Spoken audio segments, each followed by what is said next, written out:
Queridos, nós chegamos então na semana 21. Podemos aplaudir o Senhor por isso?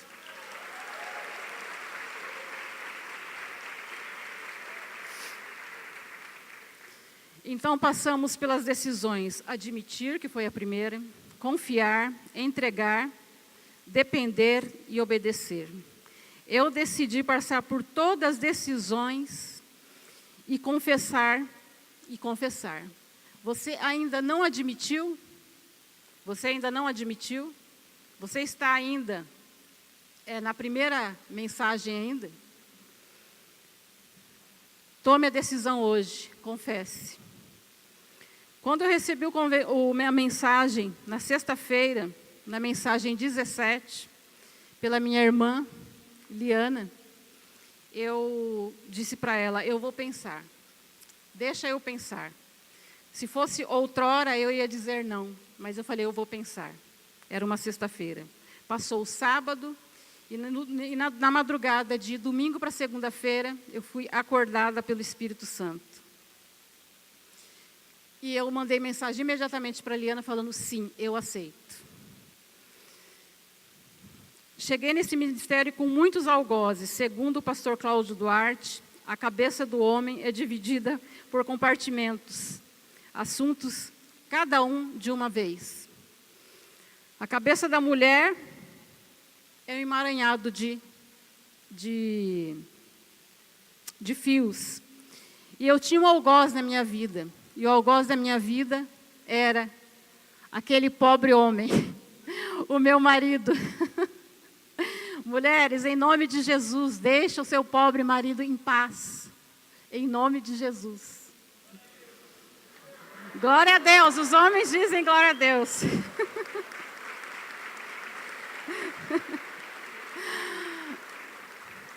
Queridos, isso é só para descontrair um pouco, porque essa mensagem confessar é uma mensagem confrontadora. Ela é confrontadora. Então, quem são os algozes da sua vida? O meu marido, ele era o alvo do momento. Então, eu matava ele, ressuscitava ele para matar ele de novo. Eu tenho certeza que aqui isso não acontece, vocês não fazem isso, isso acontecia comigo. Então, vamos lá. A decisão 6, confessar. Eu vou falar. Se afirmarmos que estamos sem pecado, enganamos-nos nós mesmos, e a verdade não está em nós. Se confessarmos os nossos pecados, Ele é fiel e justo para perdoar os nossos pecados e nos purificar de toda a injustiça. Confessar erros e falhas, parte 1, escrita das memórias. Examinemos e submetamos às provas os nossos caminhos e depois voltemos ao Senhor. Lamentações 3:40. Chegou o tão esperado momento de avaliar e confessar todas as falhas, de se abrir plenamente a Deus, ao seu confidente.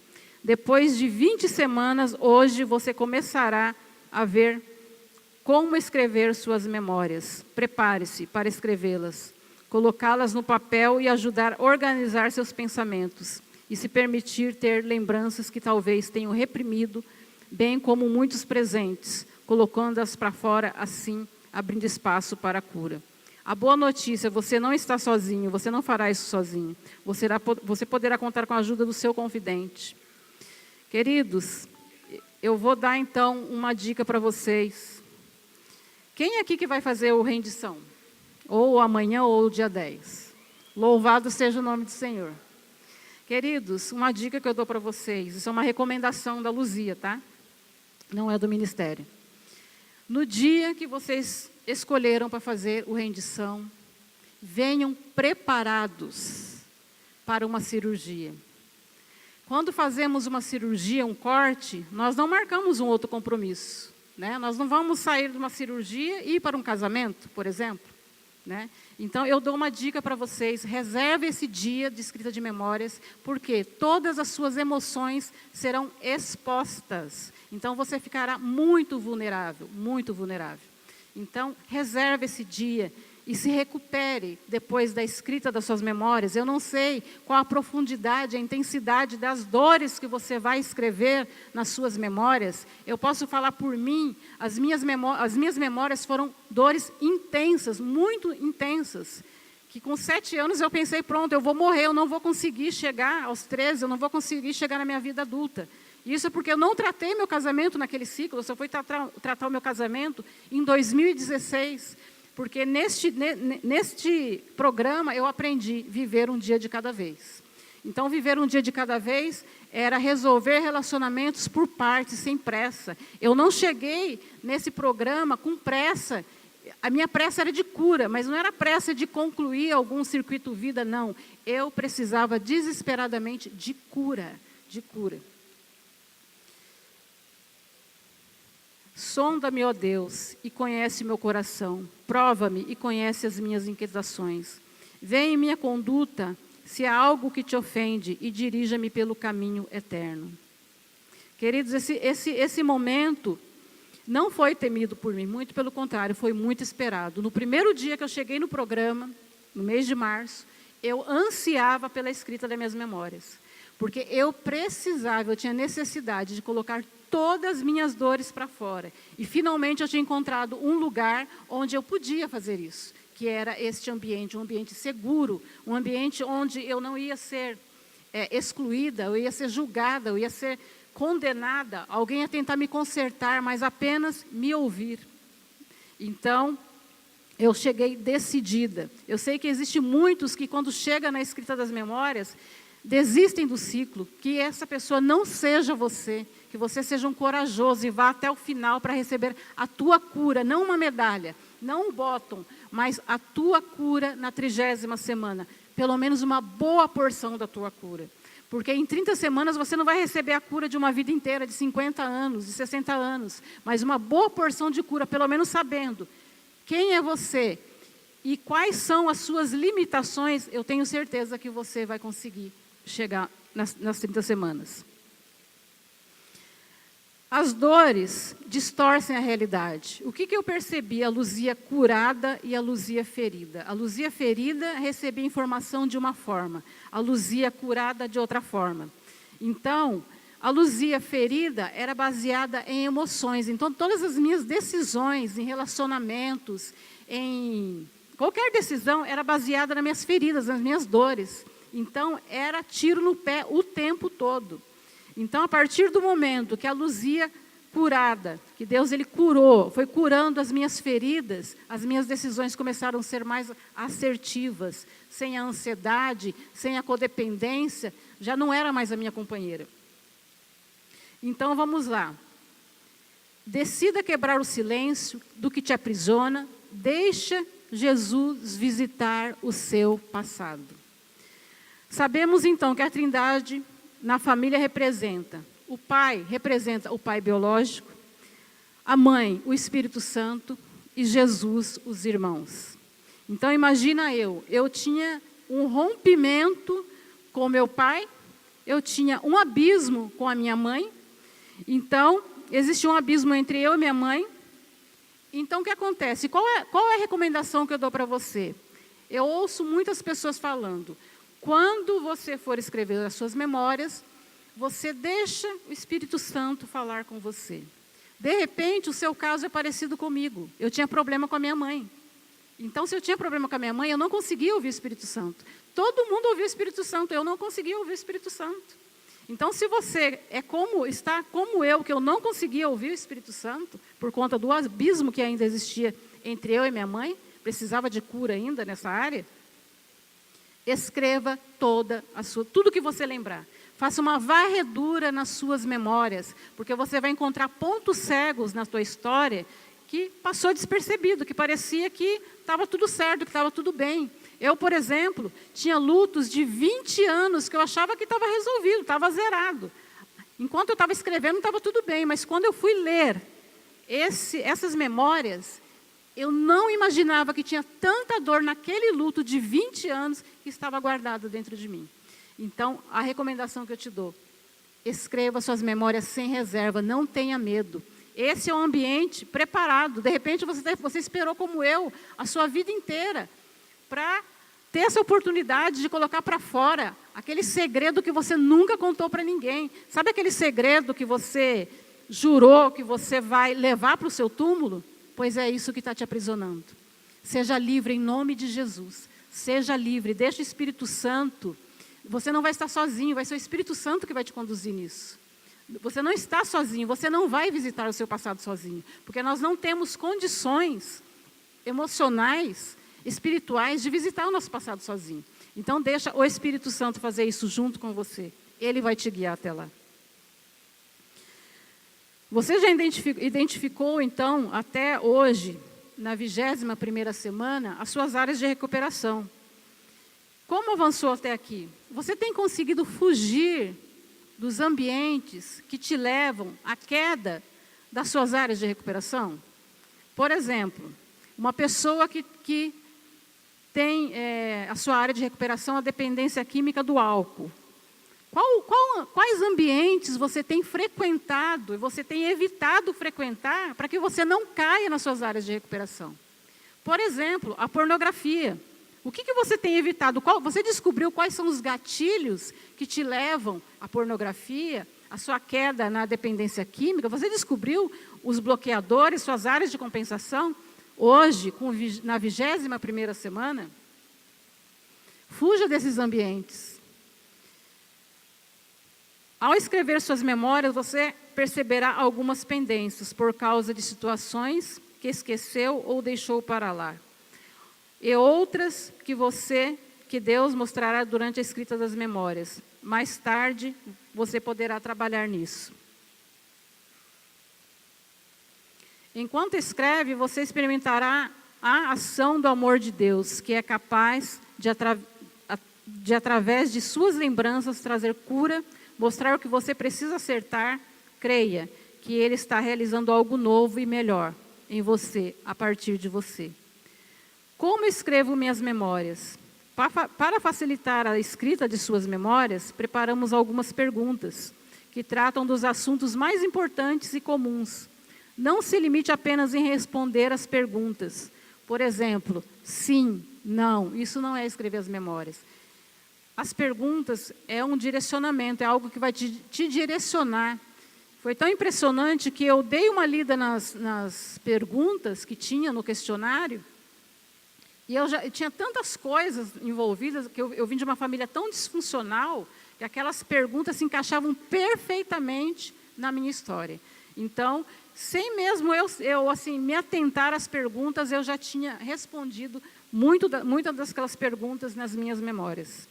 Então, escreva suas memórias. Não tenha pressa de escrever suas memórias. Não tenha medo de visitar suas memórias. O Espírito Santo vai te ajudar. Se existem bloqueios que você não se lembra, tem pessoas que simplesmente não se lembram da sua infância. O Espírito Santo vai te ajudar. Ele não vai te lembrar nada que você não tenha capacidade de suportar. Amém?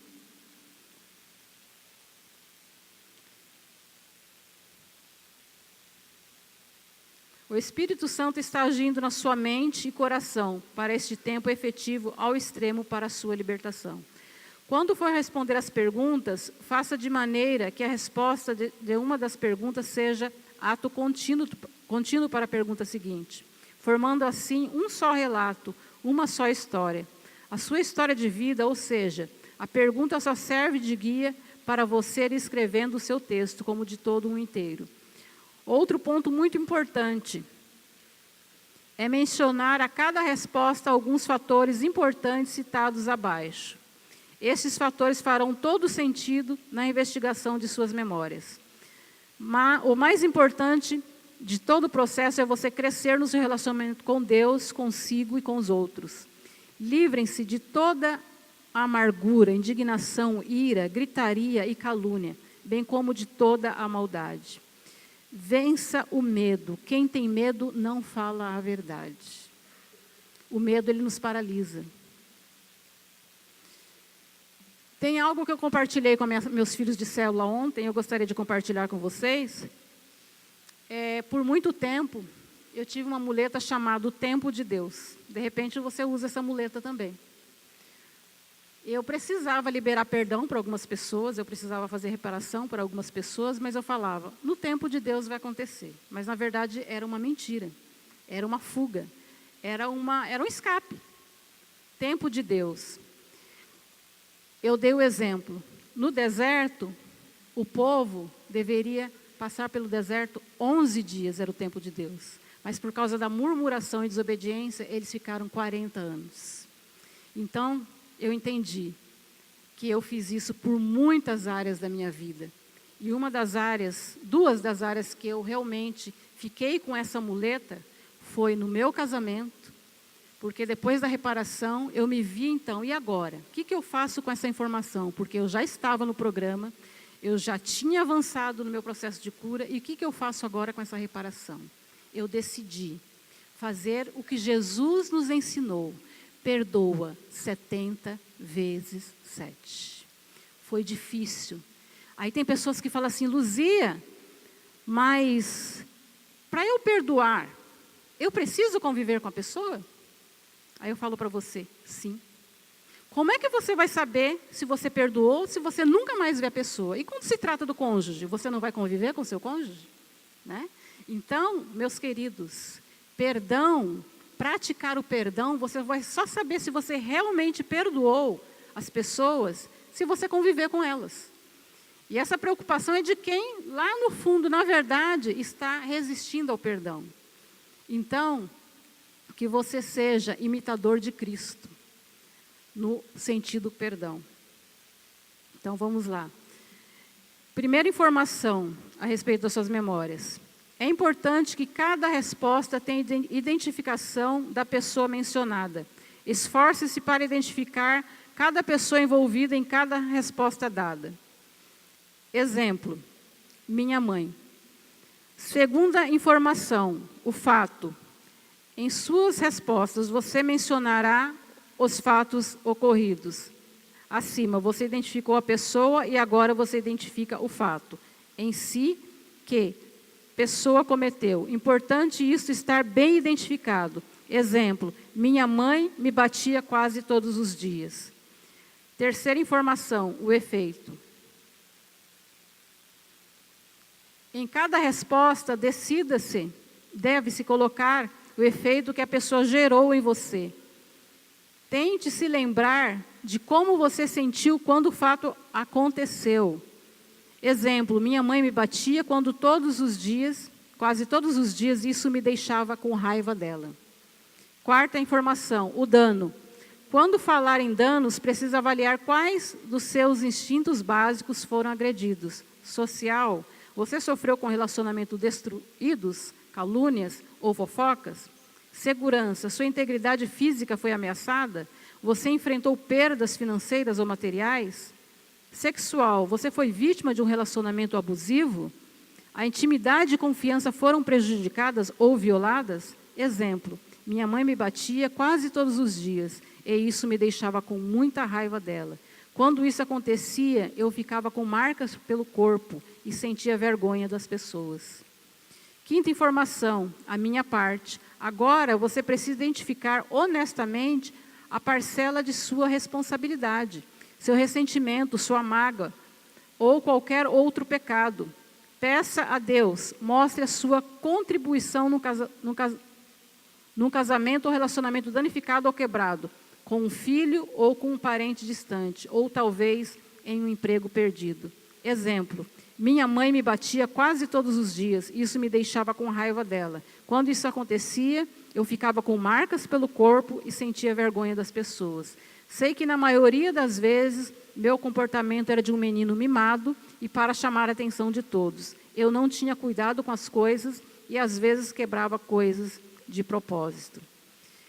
Bom, meus queridos, então aqui, quando chegamos neste programa tão feridos, o primeiro foco, qual que é o primeiro foco? Minhas feridas. Então, eu externo todas as minhas feridas. E como é difícil, então, nós entendermos que as nossas feridas causou em outras pessoas feridas também. Então, eu cheguei nesse programa uma vítima. Então, todos tinham cometido falta e ofensas contra mim. Mas eu era uma pessoa perfeita, eu não tinha cometido nada contra as pessoas. Porque se eu não tivesse sido ferida, eu não causaria ferida. Então, eu tinha sempre um se na minha vida. Se você é essa pessoa que sempre tem um se minha mãe não me abandonasse, eu não seria assim. Se meus pais não se separassem, eu não seria assado. Se o meu casamento não tivesse acabado, eu não estaria assim. Você é a pessoa do se? Na escrita das nossas memórias, conseguimos nos identificar, conseguimos ver as nossas falhas, que também falhamos, que também erramos com as pessoas, que também precisamos reparar e perdoar com as outras pessoas, que não fomos totalmente vítimas, mas que fizemos vítimas também. Então, vamos lá. Reflexão. Isso eu acrescentei, tá? Não está na sua apostila. Você aceitou a paternidade do seu pai amoroso? Ou sua alma ainda está esperando ele agir como seu pai terreno, com o padrão de comportamento para ser aceito? Você ainda é aquela pessoa que está esperando que Deus te puna, ou que Ele exija que você seja perfeito em tudo, assertivo em tudo? Eu vim de uma família completamente disfuncional, eu sou canhota. E quando eu era bebê, eu apanhava na mão. Né? Eu apanhava na mão porque eu era canhota. Meu pai era muito severo, meu pai era muito violento. E o que isso, qual fortaleza isso levantou na minha mente? Se o simples fato de eu ser canhota não é passível de perdão, o que é perdoável então? Um adultério é perdoável? Não. Porque se eu não posso ser canhota, por que eu vou perdoar uma infidelidade no casamento? Não é perdoável. A pessoa que me feriu, que me ofendeu, é perdoável? Não. Então, fortalezas se levantaram na minha mente a partir da história que eu carregava na minha infância. E enquanto eu não consegui expor toda a minha história no papel, e eu não economizei, eu não tive medo de escrever as piores coisas ao meu respeito. Porque, como eu falei para vocês, eu tinha chegado no meu limite. Eu não estava preocupada, eu estava num ponto que eu não estava preocupada com o que as pessoas iam pensar de mim. Isso me perseguiu por muitos anos. Eu vestia uma máscara de religiosidade, aonde era um sepulcro caiado.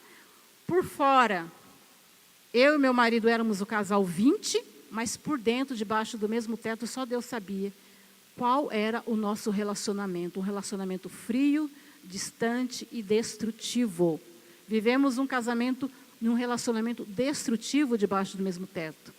E quando, de repente, essas pessoas que nos taxavam como casal 20, quando chegamos na igreja da cidade, passamos por todos esses processos de cura, e nos tornamos, então, líderes de célula, alguns desses casais visitaram nossa célula. E eles ficaram, e começaram a frequentar esse, e eles ficaram chocados com a nossa história. Como assim? Vocês eram um casal 20, né? Mas decidimos colocar tudo para fora, tudo. Porque Jesus não lava pecado escondido. Jesus lava pecado trazido à luz.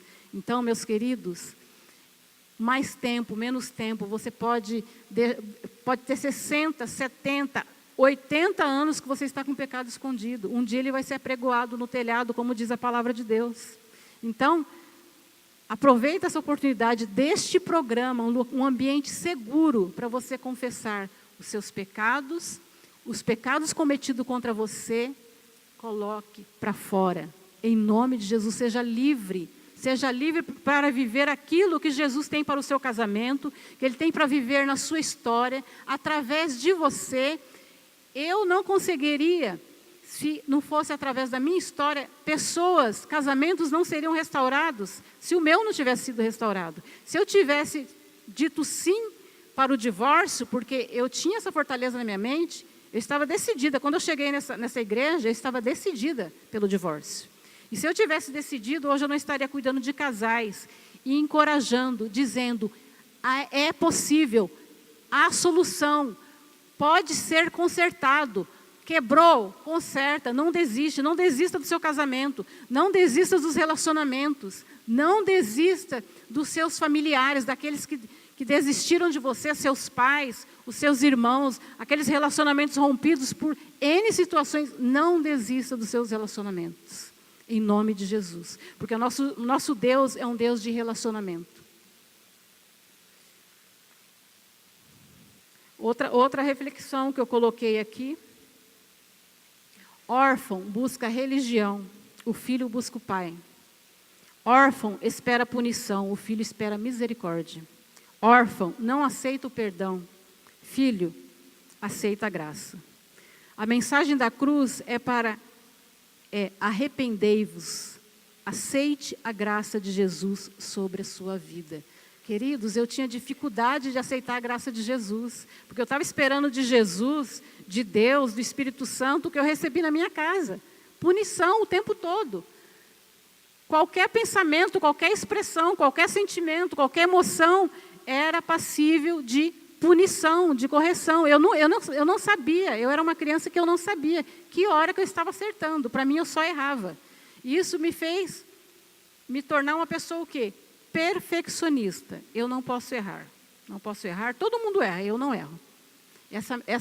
Essa fortaleza também se estabeleceu na minha mente, por conta de um pai tão severo, de uma família, assim, um cativeiro. Eu vivi num cativeiro enquanto meu pai estava em casa. Aí, de repente, meu pai sai de casa e, de repente, eu não sou mais cativa. Eu sou totalmente livre. Eu posso fazer agora o que eu quiser da minha vida, porque não tinha supervisão de adultos mais. Então, de repente, aquela Luzia que não podia sair de casa, nós só saímos de casa para ir para a escola, quem estudava, eu ainda não estudava, ou para ir trabalhar.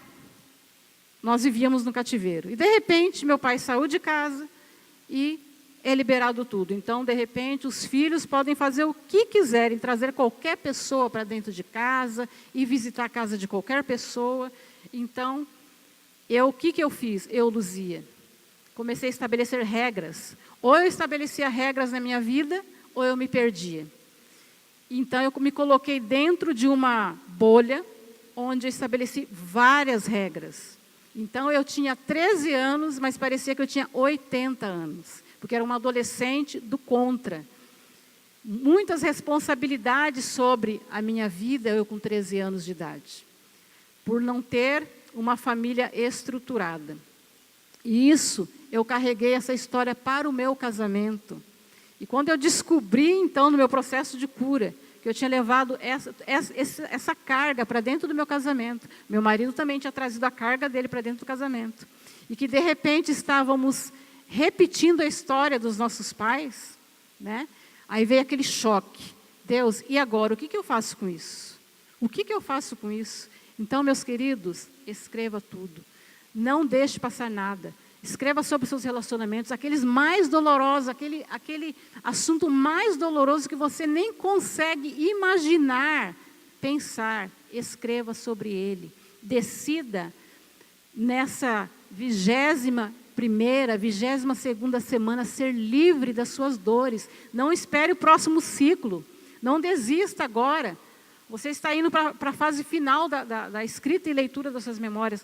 Não prorrogue mais, não procrastine mais a sua cura, enfrente as suas dores, porque vale a pena. Eu, Luzia, digo, se fosse para mim passar tudo de novo, as dores da minha escrita, das minhas memórias, eu passaria, porque valeu a pena cada frase que eu escrevi naquele questionário, naquele caderno. E hoje, quando eu olho para a minha história, eu não me reconheço mais. Hoje eu olho para as minhas cicatrizes, não me doem mais. Em 11 meses, eu perdi 3 pessoas da minha família. E eu achei que eu não ia suportar.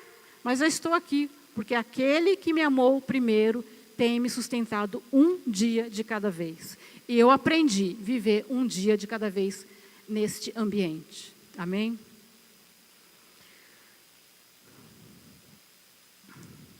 Conclusão. Venham, vamos refletir junto, diz o Senhor. Embora os seus pecados sejam vermelhos como escarlate, eles se tornarão brancos como a neve. Embora sejam rubros como púrpura, como lã se tornarão. Não importa o que você viveu, Não é só você quem sabe sobre isso, Deus também sabe e deseja que você confesse.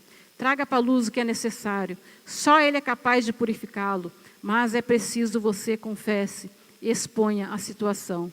Você fará isso ao escrever suas memórias, para que você mesmo possa se escutar e para que alguém ajude nas futuras decisões a tomar.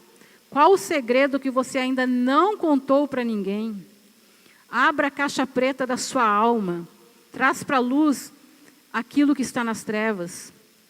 Você terá então um questionário que vai auxiliar a escrita das suas memórias.